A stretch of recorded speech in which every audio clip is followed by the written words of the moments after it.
ध्यान देंगे। आज मैं पढ़ाने जा रहा हूं अपने प्रधानाध्यापक को 2 दिन की छुट्टी के लिए आवेदन पत्र लिखें। इसे ठीक से समझेंगे। 2-3 प्रकार से मैं तुम्हें बताऊंगा। फर्स्ट हम लोग पढ़ेंगे हिंदी में कि अपने प्रधानाध्यापक को 2 दिन की छुट्टी के लिए आवेदन पत्र लिखें। इसी को हम इंग्लिश में पढ़ेंगे, write an application to your principal for 2 days leave. इसी को हम संस्कृत में तुम्हें बताने जा रहे हैं, स्वप्रधानाध्यापकम द्विदिनस्य अवकाशाय आवेदन पत्रम लिख। इस तरीके से एक ऐसा आवेदन पत्र कि एक ही साथ हम हिंदी में सीखेंगे, इंग्लिश में सीखेंगे और संस्कृत में। जैसे हम यहाँ बात करते हैं, सबसे पहले हिंदी की बात करेंगे और इंग्लिश की बात करेंगे। हम यहाँ बांट रहे हैं इसको ठीक तरीके से समझोगे। जो मैं यहाँ एक ही बोर्ड को 2 जगह बांट रहा हूँ, तुम्हें एक पेज में हिंदी में लिखना होगा, अगले पेज में इंग्लिश में लिखना होगा और उसके अगले पेज में हम संस्कृत में बताएंगे। समझ में आ गया? तो जैसे कहता है कि हमें करना क्या है बच्चे, एप्लीकेशन लिखना है 2 दिन की छुट्टी के लिए आवेदन पत्र। क्लियर है? तो यहाँ 2 दिन की छुट्टी के लिए आवेदन पत्र हिंदी में लिख रहा हूं मैं, और यहाँ लिखेंगे write an application to your principal for 2 days leave. यहाँ इंग्लिश में हम लिखेंगे, दोनों लिख सकते हो तुम लोग। अब हम यहाँ लिखने का तरीका क्या, यहाँ लिखते हैं हम लोग बाएं तरफ सेवा में 2 दिन की छुट्टी के लिए आवेदन पत्र में हिंदी में लिखेंगे सेवा में, और सेवा में लिखकर हम क्या करेंगे, कॉमा दे देंगे। खूब ठीक से समझते जाओगे, जहां दिक्कत होगी वहां पूछते जाओगे। अगर हमने हिंदी में यहाँ लिखा सेवा में, तो इंग्लिश में इसको हम लोग लिखते हैं TO2। टू का मतलब क्या होता है, सेवा में। इसी को हम संस्कृत में लिखेंगे सेवायाम। हम इसके नेक्स्ट वीडियो में बताएंगे बच्चे, क्योंकि अभी हम हिंदी में सीखेंगे, इंग्लिश में सीखेंगे और फिर अगले वीडियो में हम संस्कृत में सीखेंगे। तो चलो इसी तरीके लिखोगे। सेवा में के बाद जहां ये कॉमा दिया रहता है, कॉमा के ठीक नीचे कहता है कि अपने प्रधानाध्यापक को 2 दिन की छुट्टी के लिए आवेदन पत्र लिखें। किसको लिखना है, 2 दिन के प्रधानाध्यापक को। अगर प्रधानाध्यापक को कहता है तो हम लिखेंगे सेवा में प्रधानाध्यापक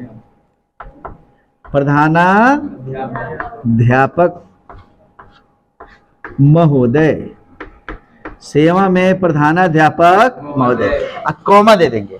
यदि हम चाहते हैं कि नहीं हम दूसरे तरीके से लिखेंगे, तो श्रीमान प्रधानाध्यापक करके कॉमा दे देंगे। श्रीमान जब लिखते हैं, यहाँ पे हम लिखेंगे सेवा में श्रीमान प्रधानाध्यापक लिखकर क्या करेंगे, कॉमा दे देंगे। प्रायः श्रीमान प्रधानाध्यापक लिखा जाता है या प्रधानाध्यापक महोदय लिखा जाता है। कहीं कहीं तुम्हें मिलता है श्रीमान प्रधानाध्यापक महोदय।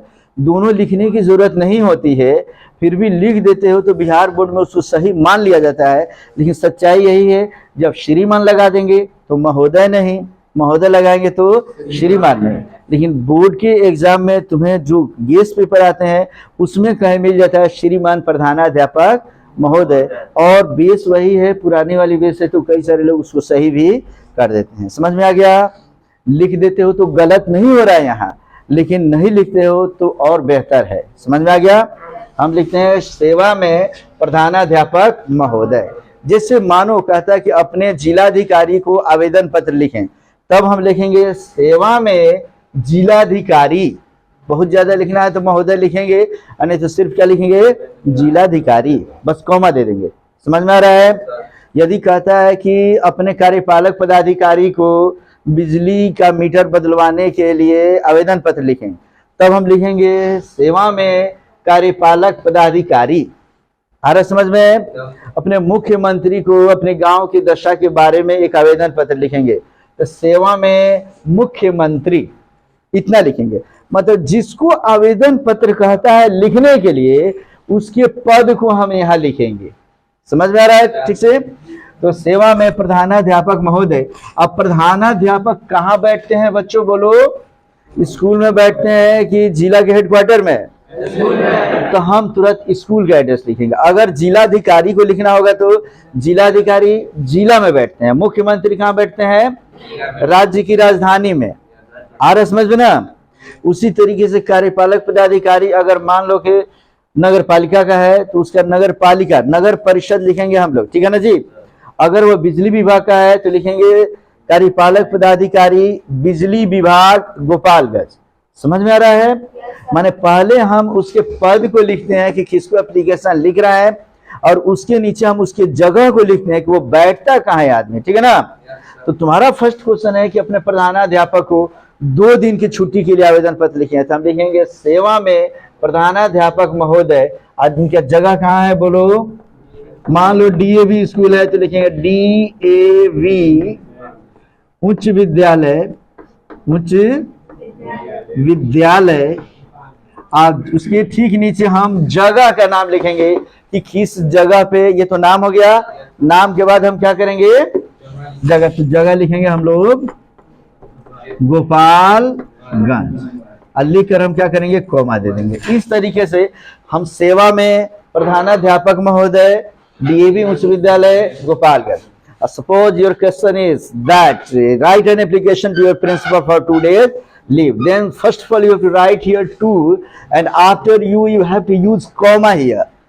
2 लिखने के बाद हम क्या प्रयोग करेंगे कॉमा, और कॉमा लगाने के बाद suppose I have written here प्रधानाध्यापक महोदय, it means you have to write here the principal. प्रधानाध्यापक महोदय के लिए हम सिर्फ क्या लिखेंगे द प्रिंसिपल। इतना एक साथ दोनों सीखते चलेंगे बच्चे हम लोग। और इसको समझो ठीक तरीके से, जब भी इंग्लिश में हम ऊपर का हेडिंग लिखते हैं तो उसमें क्या पहला जो लेटर होगा वो कैपिटल, बाकी स्मॉल, ये कैपिटल बाकी सब स्मॉल। यही बोर्ड के एग्जाम में चेक किया जाता है कि नहीं। ऐसा तो नहीं कि लड़का शुरू में कैपिटल लिख सब स्मॉल कर दिया, ऐसा नहीं, जितने वर्ड्स आएंगे सब शुरू के कैपिटल। अब यहाँ आ गया डीएवी उच्च विद्यालय, तो हम क्या लिखेंगे डीएवी। अब हाई का एच कैपिटल, क्या लिखेंगे हाई, स्कूल का S capital, high school, comma दे दिए, कॉमा देकर जगह के नाम लिखेंगे, कहां पे हमारा स्कूल है means Gopalganj. Then you have to write here Gopalganj. Again, try to understand. You have to write in English medium, write an application to your principal for 2 days leave. Then you have to write first of all here 2, and after 2 you have to use comma. Then the principal, comma, DAV High School, comma, and Gopalganj, comma. Clear है ये? हिंदी भी समझ गए और English भी समझ गए। जो हम हिंदी में लिखेंगे वही हम इधर इंग्लिश में लिखेंगे। इसी को मैं संस्कृत में बताऊंगा। सेवा में सेवायाम प्रधानाध्यापक महोदय, प्रधानाध्यापक महोदय डीएवी उच्च विद्यालय, डीएवी उच्च विद्यालय गोपालगंज या गोपालगंज, ये उभयलिंग में होते हैं तो विसर्ग भी लगा देते हैं, और वो हम लोग संस्कृत में देखेंगे। समझ गए सभी? नेक्स्ट अब हम समझते हैं बच्चे। इतना लिखने के बाद हम इसको छोड़ देंगे, एक लाइन छोड़ेंगे। खूब बढ़िया समझो, पूरे एप्लीकेशन में एक जगह छोड़ना है, एक लाइन। क्योंकि हमारा पेज बोर्ड के एग्जाम में कम होते हैं तो हम एक लाइन छोड़कर सेवा में के ठीक सामने हम यहाँ लिख रहे हैं विषय। क्या लिखेंगे बच्चों? विषय। विषय लिखकर डैश दे देंगे, और विषय को इंग्लिश में हम क्या कहते हैं, तो यहाँ लिखेंगे सब्जेक्ट, और सब्जेक्ट लिखकर हम लोग डैश दे देंगे। ठीक है, कोई बोलो मत, जो दिक्कत होता है पूछो बस। अभी यहां समझो, विषय लिखा, विषय को इंग्लिश में हमने क्या लिखा, याद रखोगे कि यहाँ हम एक लाइन छोड़े हैं, यहाँ भी एक लाइन छोड़े। मेरे पास जगह कम है इसमें लिखना है, इसलिए मैं केवल बता दे रहा हूं, तुम लोग जगह छोड़ देना। समझ गए सब? अब विषय में देखो, यहाँ का विषय हम कैसे लिखते हैं समझो। ये प्रश्न कहता है कि अपने प्रधानाध्यापक को, किसको कह रहा है जी, प्रधानाध्यापक को 2 दिन की छुट्टी के लिए, 2 दिन की आवेदन पत्र लिखें, आवेदन पत्र लिखें। इसे समझेंगे खूब ठीक से। तो हमने क्या किया, अपने प्रधानाध्यापक को, तो हमने यहाँ लिख दिया प्रधानाध्यापक महोदय डीएवी उच्च विद्यालय गोपालगंज। इससे हमने 3 लाइन लिख लिया। अब उसके बाद जैसे ही कहेगा प्रधानाध्यापक को किसके लिए, 2 दिन की छुट्टी के लिए आवेदन पत्र लिखे, यही हमारा सब्जेक्ट हो जाता है। जैसे ही किसी पद के बाद दिया रहता है, जैसे अपने जिलाधिकारी को गांव में शांति बहाल करने के लिए आवेदन पत्र लिखे, तो जिलाधिकारी को के बाद हमने क्या बोला, गांव में शांति बहाल करने के लिए आवेदन पत्र। इतना हमारा सब्जेक्ट हो जाएगा। समझ में आ गया? इसका सब्जेक्ट क्या होगा बोलो, बहुत बढ़िया। 2 दिन की छुट्टी के लिए, मानो कि इतना लिखिए, हमारा पेज भर गया, ये लाइन भर गया, ठीक है ना। तो लाइन भरने के बाद से अगला वर्ड जो लिखेंगे 2 के ठीक नीचे लिखेंगे। अगर एक ही लाइन में अगर पूरा हो जा रहा है तब तो ठीक है, 2 लाइन में लिखने की जरूरत हो तो हम कहाँ लिखेंगे? 2 दिन के नीचे, 2 दिन की छुट्टी के लिए आवेदन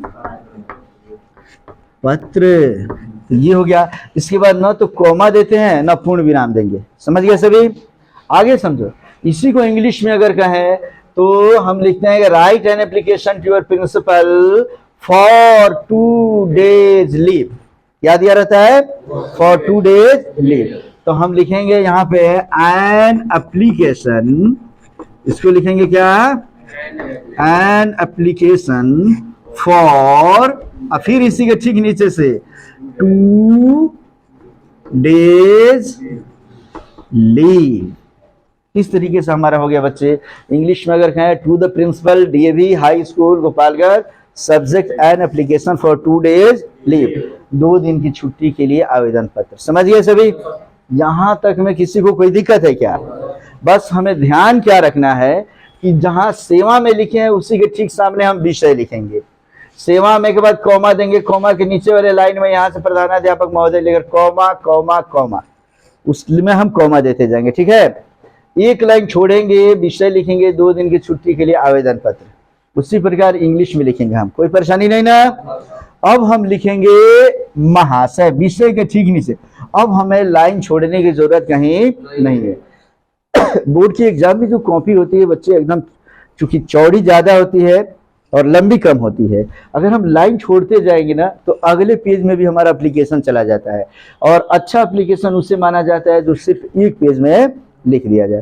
तो इसलिए हम क्या करेंगे, विषय के नीचे लिखते हैं यहाँ पर महाशय। क्या लिखेंगे? महाशय। महाशय के बाद हम फिर कॉमा देंगे। महाशय को इंग्लिश में हम लोग कहते हैं सर। क्या लिख लेंगे हम लोग? सर लिखकर हम क्या कर देंगे? कॉमा दे देंगे। यहां तक में किसी को दिक्कत? फिर जो लिखेंगे इसके आगे वो समझेंगे कि उसके आगे लिखने के जहां हम कॉमा दिए हैं, जहां से प्रधानाध्यापक डीएवी गोपालगंज 2 दिन लिखे थे ना, इसके ठीक सामने से लिखना यहाँ पे शुरू करेंगे कि सविनय निवेदन है कि, और उसके बाद जहां ये लाइन हमारा समाप्त हो जाता है, ठीक से समझोगे, लाइन समाप्त होने के बाद पुनः हम एकदम जहां महाशय लिखा हुआ है ना, इसके नीचे वाले लाइन से लिखना शुरू करें, यहां तक आ जाएंगे। कई बच्चे गलती करते हैं, यहां सविनय से ही लिखना शुरू कर देते हैं, उनका एप्लीकेशन गलत माना जाएगा। ऐसा कभी नहीं लिखेंगे हम लोग। समझ रहे हो ठीक से? तो इस तरीके से हम यहाँ आते हैं बच्चे, सविनय निवेदन है कि, अच्छा अगर मैं इसको थोड़ा सा लंबा करूँ क्या, क्योंकि जगह कम पड़ जाएगा, इसको लंबा लिखूं मैं यहाँ से यहाँ तक, बाद में हम अब इंग्लिश वाला लिखेंगे। इंग्लिश में यहाँ तक समझ गया ना हम लोग? पहले हिंदी वाला कवर करते हैं, जगह कम है, एक ही पेज में लिख लेना है, तो यहाँ तक मैं लिखते जा रहा हूँ। सविनय निवेदन है कि मैं आपके विद्यालय में 10वीं कक्षा का छात्र हूं। मतलब कोई भी एप्लीकेशन हो बच्चे, सबसे पहला काम हमें किया जाएगा, अपना परिचय देना पड़ता है, ठीक है ना। जैसे हमें प्रधानाध्यापक को बताना है तो हम परिचय देंगे कि सविनय निवेदन है कि मैं आपके विद्यालय में 10वीं कक्षा का छात्र हूं। अगर मुख्यमंत्री को अगर पटना लिखते तब वहां बोला जाता है कि सविनय निवेदन यह है कि मैं आपके राज्य के गोपालगंज जिले के अमेठी गांव का निवासी हूं, ऐसा बोला जाता है। अगर हम यहाँ जिलाधिकारी महोदय को पत्र लिखते तब लिखा जाता, मैं सविनय निवेदन है कि मैं आपके जिला के माझा प्रखंड के अमेठी गांव का निवासी हूं। समझ रहे हो तुम लोग? अगर मान लो बिजली विभाग के कार्यपालक पदाधिकारी को पत्र देना है कि मीटर चेंज करवाने के लिए, तब लिखेंगे मैं सविनय निवेदन है कि मैं आपके, अब आपके के बाद वहां हम लिखना शुरू करेंगे आपके बिजली विभागीय क्षेत्र, आ रहा समझ में ना, के गोपालगंज के वार्ड नंबर 24 या माझा प्रखंड के, अगर तुम वहां के हो, इस गांव का निवासी हूं, मैंने उसको ना पहले बता देना है कि तुम हो कौन। एप्लीकेशन दे रहे हो तो, और उतना अगर इसी को संस्कृत में, अगर इसी को इंग्लिश में बोलना हो तो इंग्लिश में हम लोग लिखेंगे most humbly and respectfully I beg to state that I am the student of 10th class in your school. अभी हम लिखवाएंगे। इसी को संस्कृत में लिखना हो तो लिखेंगे सविनयम निवेदनम अस्ति यत अहम भवान विद्यालये 10वीं कक्षायाम छात्र अस्मि। हम लोग सीखेंगे संस्कृत में। अभी संस्कृत में दिक्कत हो रही है तुम्हें, कोई दिक्कत नहीं, पहले हिंदी सीखें, फिर इंग्लिश सीखते हैं और फिर हम लोग संस्कृत सीखते हैं। एक साथ हिंदी इंग्लिश संस्कृत तीनों का एप्लीकेशन हम लोग सीखेंगे।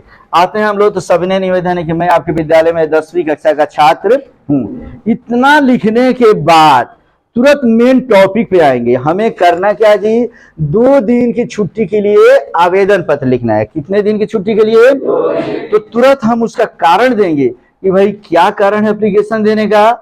तो हमारी तबीयत खराब है, तबीयत खराब है या घर पे अति आवश्यक कार्य पड़ गया है जिसकी वजह से हम विद्यालय आने में असमर्थ है, यही ना लिखते हैं हम लोग। तो लिखेंगे आज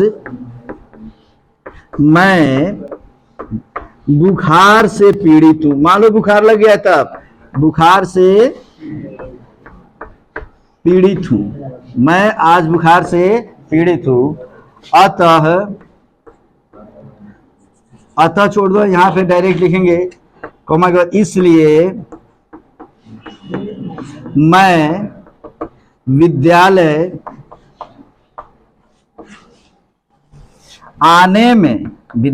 आने में असमर्थ हूं। खूब बढ़िया समझ लो बच्चे, जब भी लिखेंगे ना मेन कारण हम लिखेंगे। समझ में आ रहा है? कहता है कि आज मैं बुखार से पीड़ित हूं, इसलिए मैं विद्यालय आने में असमर्थ हूं। मेन कारण हमने बता दिया। अगर मान लो कि मुख्यमंत्री महोदय के पास अगर कोई पत्र लिखना होता है, जिलाधिकारी को पत्र लिखना है गांव में शांति बहाल करने के लिए, तो हम क्या लिखते? सविनय निवेदन है कि मैं आपके जिला के इस गांव का निवासी हूं। और उसके बाद यहाँ लिखते कि आज हमारे गांव में 2 असामाजिक तत्वों ने आपस में झगड़ा कर लिया है, जिसकी वजह से कभी भी दंगा होने का डर है। ठीक है ना? मुख्य कारण लिख दिए तुम लोग। अब इसके बाद हम लिखना शुरू करेंगे। अतः श्रीमान से निवेदन है कि हमारे गांव में शांति बहाल करने की असीम कृपा की जाए। यहां हम लिखने जा रहे हैं इससे कि आज मैं बुखार से पीड़ित हूं। इसी को इंग्लिश में लिखेंगे today I am suffering from fever, इसलिए मैं विद्यालय आने में असमर्थ हूं। I am unable to come to school. इसी को संस्कृत में हम लोग पढ़ेंगे कि सविनयम निवेदनम अस्ति यत अहम भवान विद्यालये 10वीं कक्षायाम छात्र अस्मि। आज माने अद्य अहम ज्वरेण आक्रांत अस्मि, तस्मात् अहम विद्यालय आगंतुम असमर्थ अस्मि। ये संस्कृत में हम लोग पढ़ेंगे। फिलहाल हिंदी में यहाँ तक दू तो यहाँ तक लिख लोगे, कोई परेशानी बच्चे? यहाँ तक लिख लेते हैं, जगह कम है तो अगली वीडियो में फिर हम इसको आगे बढ़ाते हैं। ठीक है ना? चलो इतना लिखो, तब तक रोको।